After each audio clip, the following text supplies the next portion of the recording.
இதையே வச்சு தொட்டு அப்படியே பிரட்டிட்டு சாப்பிட்றலாம். வெங்காயம் போட்டு நல்லா இந்த மாதிரி மிக்ஸ் பண்ணி விட்டுருங்க.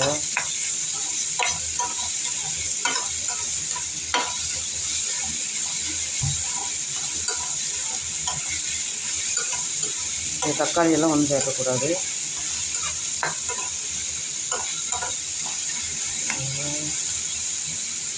இந்த மாதிரி வதங்கிட்டு இருக்கும்போது உருளைக்கிழங்கையும் சேர்த்துடலாம் நம்ம.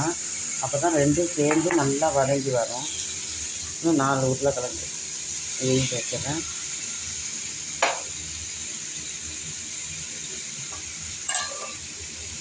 சேர்த்து இதையும் நல்லா கிண்டி விட்டுரும். முதல்ல கொஞ்சம் உப்பு சேர்த்துக்குவோம். உப்பு சேர்த்தா கொஞ்சம் சீக்கிரமாக வதங்கும் நமக்கு.